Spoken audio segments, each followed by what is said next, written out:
कृष्ण के सिर्फ 5 गांव मांगने की बात पर भी राजी ना होने वाला दुर्योधन जब उन्हें बांधने आगे बढ़ता है तो श्री कृष्ण अपने असली स्वरूप में आकर महायुद्ध की चेतावनी दे सभा छोड़ देते हैं। कृष्ण जानते थे कि सिर्फ कर्ण के साथ होने के बलबूते पर ही दुर्योधन इस युद्ध के लिए उतावला है, इसलिए वो कर्ण को भी समझाते हैं।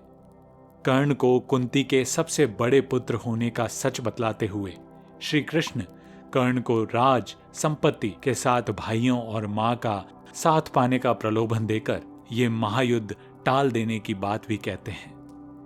पर दानवीर कर्ण के लिए राज धन दौलत और संपत्ति दुर्योधन की मित्रता के सामने कुछ भी नहीं थी। अंततः युद्ध होना निश्चित था, पर श्री कृष्ण यह भी जानते थे कि जब तक कर्ण के पास कवच और कुंडल है तब तक दुर्योधन को हराना लगभग नामुमकिन है। रश्मिरथी के चौथे सर्ग में हम सुनेंगे कि कैसे श्री कृष्ण के कहने पर स्वयं देवराज इंद्र ब्राह्मण रूप में आकर दानवीर कर्ण से उसके कवच और कुंडल का दान मांग लेते हैं। कवच और कुंडल जो कर्ण के शरीर के हिस्से थे, ये दान कर देना जितना मार्मिक और दुखद था उतना ही पीड़ादायक भी था। परंतु कर्ण ने निसंकोच अपने कवच और कुंडल का दान कर दिया और अर्जुन के हाथों अपनी मृत्यु के ताम्रपत्र पर हस्ताक्षर कर दिए थे। आइए इस अद्भुत इतिहास का मैं एक और अद्भुत प्रसंग बताता हूं। मैं कलमकार प्रतीक आप सबको रश्मिरथी का चतुर्थ सर्ग सुनाता हूं।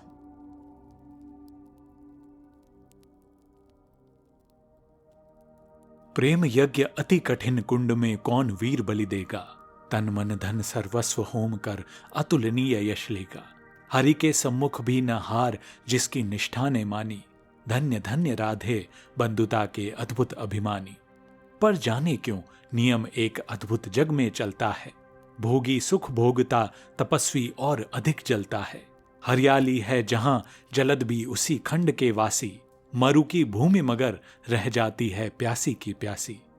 और वीर जो किसी प्रतिज्ञा पर आकर अड़ता है, सचमुच उसके लिए उसे सब कुछ देना पड़ता है। नहीं सदा भीषिका दौड़ती द्वार पाप का पाकर, दुख भोगता कभी पुण्य को भी मनुष्य अपना कर। पर तब भी रेखा प्रकाश की जहां कहीं हस्ती है, वहां किसी प्रज्वलित वीर नर की आभा बसती है, जिसने छोड़ी नहीं लीक विपदाओं से घबरा कर, दी जग को रोशनी टेक पर अपनी जान गंवाकर। नरता का आदर्श तपस्या के भीतर पलता है, देता वही प्रकाश आग में जो अभीत जलता है। आजीवन झेलते दाह का दंश वीर व्रतधारी, हो पाते तब कहीं अमरता के पद के अधिकारी। प्रण करना है सहज कठिन है लेकिन उसे निभाना, सबसे बड़ी जांच है व्रत का अंतिम मोल चुकाना। अंतिम मूल्य न दिया अगर तो और मूल्य देना क्या, करने लगे मोह प्राणों का तो फिर प्रण लेना क्या। सस्ती कीमत पर बिकती रहती जब तक कुर्बानी, तब तक सभी बने रह सकते हैं त्यागी और बलिदानी। पर महंगी में मोल तपस्या का देना दुष्कर है, हंसकर दे यह मूल्य न मिलता वह मनुष्य घर घर है। जीवन का अभियान दान बल से अजस्त्र चलता है, उतनी बढ़ती ज्योति स्नेह जितना अनल्प जलता है। और दान में रोकर या हंसकर हम जो देते हैं, अहंकारवश उसे स्वत्व का त्याग मान लेते हैं। यह न स्वत्व का त्याग, दान तो जीवन का झरना है, रखना उसको रोक मृत्यु के पहले ही मरना है। किस पर करते कृपा वृक्ष यदि अपना फल देते हैं, गिरने से उसको संभाल क्यों रोक नहीं लेते हैं। ऋतु के बाद फलों का रुकना डालों का सड़ना है, मोह दिखाना देय वस्तु पर आत्मघात करना है। देते तरु इसलिए कि रेशों में मत कीट समाये, रहें डालियां स्वस्थ और फिर नए नए फल आए। सरिता देती वारी की पाकर उसे सुपुरित घन हो, बरसे मेघ भरे फिर सरिता उदित नया जीवन हो। आत्मदाह के साथ जग जीवन का रिज नाता है, जो देता जितना बदले में उतना ही पाता है। दिखलाना कार्पण्य आप अपने धोखा खाना है, रखना दान अपूर्ण रिक्त निज का ही रह जाना है। व्रत का अंतिम मोल चुकाते हुए न जो रोते हैं, पूर्ण काम जीवन से एकाकार वही होते हैं। जो नर आत्मदाह से अपना जीवन घट भरता है, वही मृत्यु के सुख में भी पड़कर न कभी मरता है। जहां कहीं है ज्योति जगत में, जहां कहीं उजियाला, वहां खड़ा है कोई अंतिम मोल चुकाने वाला। व्रत का अंतिम मोल राम ने दिया त्याग सीता को, जीवन की संगिनी प्राण की मणि को सुपुनीता को। दिया अस्थि देकर दधीचि ने शिवी के अंग कुतर कर, हरिश्चंद्र ने कफन मांगते हुए सत्य पर अड़कर, ईसा ने संसार हेतु शूली पर प्राण गंवाकर, अंतिम मूल्य दिया गांधी ने 3 गोलियां खाकर। सुन अंतिम ललकार मोल मांगते हुए जीवन की, सरमद ने हंसकर उतार दी त्वचा समूचे तन की। हंसकर लिया मरण ओठों पर जीवन का व्रत पाला, अमर हुआ सुकरात जगत में पीकर विष का प्याला। मरकर भी मंसूर नियति की सह पाया न ठिठोली, उत्तर में 100 बार चीख कर बोटी बोटी बोली। दान जगत का प्रथम धर्म है, मनुष्य व्यर्थ डरता है, एक रोज तो हमें स्वयं सब कुछ देना पड़ता है। बचते वही समय पर जो सर्वस्व दान करते हैं, ऋतु का ज्ञान नहीं जिनको वे देकर भी मरते हैं। वीर कर्ण विक्रमी दान का अति अमोघ व्रतधारी, पाल रहा था बहुत काल से एक पुण्य प्रण भारी। रवि पूजन के समय सामने जो याचक आता था, मुंह मांगा वह दान कर्ण से अनायास पाता था। थी विश्रुत यह बात कर्ण गुणवान और ज्ञानी है, दीनों के अवलंब जगत के सर्वश्रेष्ठ दानी है। जाकर उनसे कहो पड़ी जिस पर जैसी विपदा हो, गौ धरती गजवाज मांग लो जो जितना भी चाहो। ना ही सुनी कहाँ किसने कब इस दानी के मुख से, धन की कौन बिसात प्राण भी दे सकते वो सुख से। और दान देने में वे कितने विनम्र रहते हैं, दीन याचकों से भी कैसे मधुर वचन कहते हैं। करते यो सत्कार की मानो हम हो नहीं भिखारी, वरन मांगते जो कुछ उसके न्याय सिद्ध अधिकारी। और उमड़ती है प्रसन्न द्रग में कैसी जलधारा, मानो सौंप रहे हों हमको ही वो न्यास हमारा।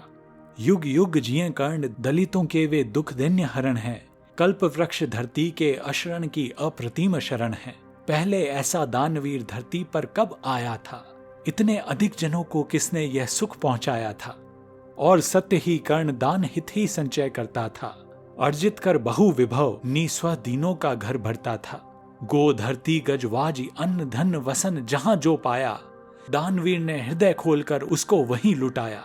फहर रही थी मुक्त चतुर्दिक यश की विमल पताका, कर्ण नाम पड़ गया दान की अतुलनीय महिमा का।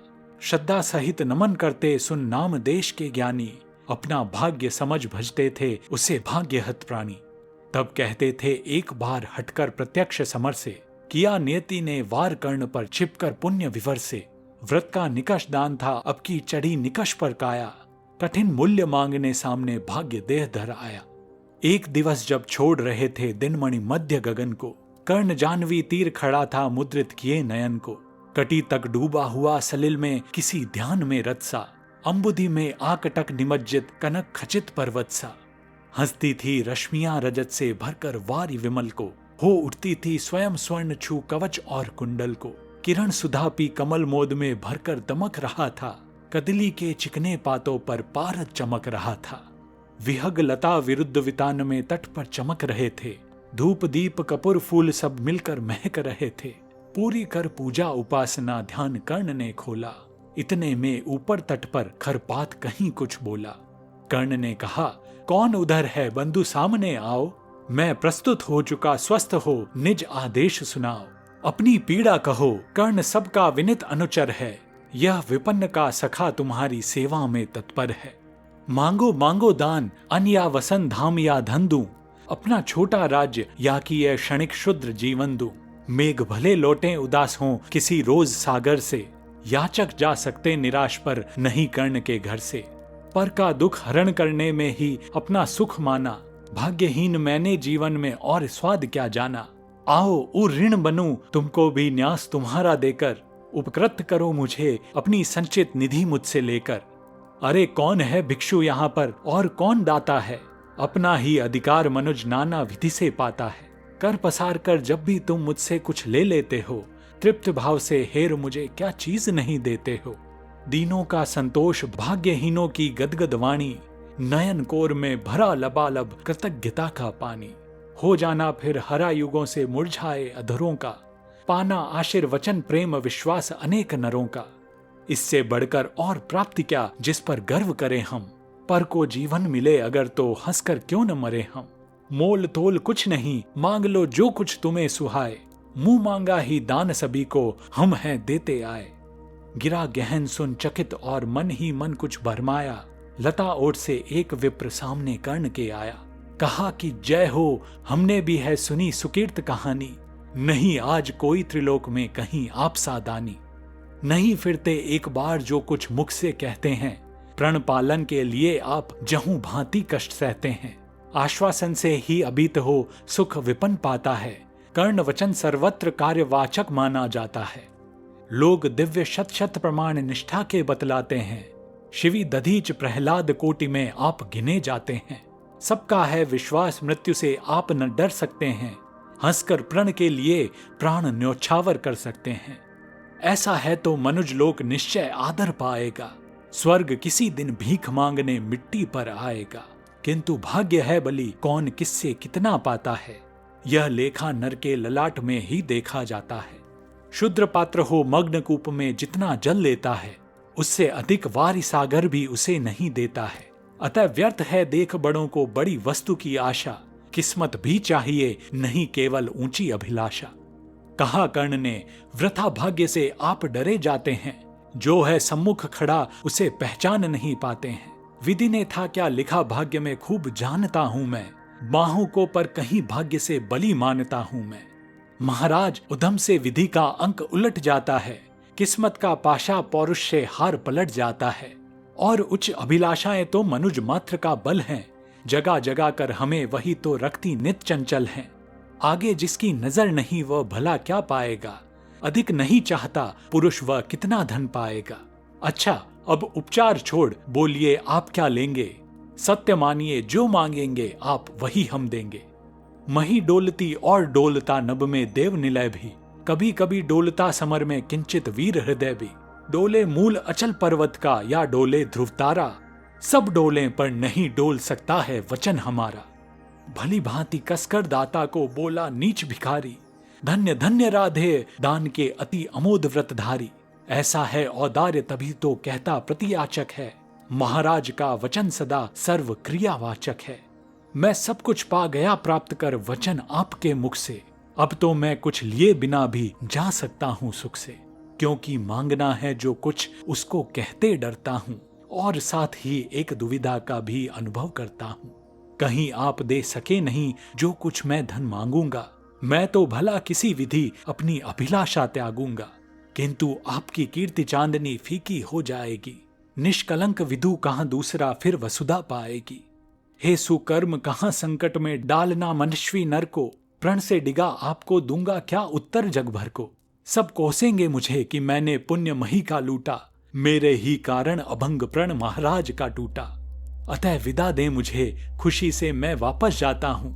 बोल उठा राधे आपको मैं अद्भुत पाता हूँ। सुर हैं या कि यक्ष हैं अथवा हरि के मायाचर हैं। समझ नहीं पाता कि आप नर हैं या योनि इतर हैं। भला कौन सी वस्तु आप मुझ नश्वर से मांगेंगे। जिसे नहीं पाकर निराश हो अभिलाषा त्यागेंगे। गौ धरती धन धाम वस्तु जितनी चाहे दिलवा दूं। इच्छा हो तो शीश काट पद पर यहीं चढ़ा दूं। या यदि साथ लिया चाहे जीवित सदेह मुझको ही। तो भी वचन तोड़कर हूंगा नहीं विप्र का द्रोही। चलिए साथ चलूंगा मैं साकल्य आपका ढोते। सारी आयु बिता दूंगा चरणों को धोते धोते। वचन मांग कर नहीं मांगना दान बड़ा अद्भुत है। कौन वस्तु है जिसे न दे सकता राधा का सुत है। विप्रदेव मांगिए छोड़ संकोच वस्तु मन चाही। मरूं ऐश की मृत्यु करूं यदि एक बार भी नाही।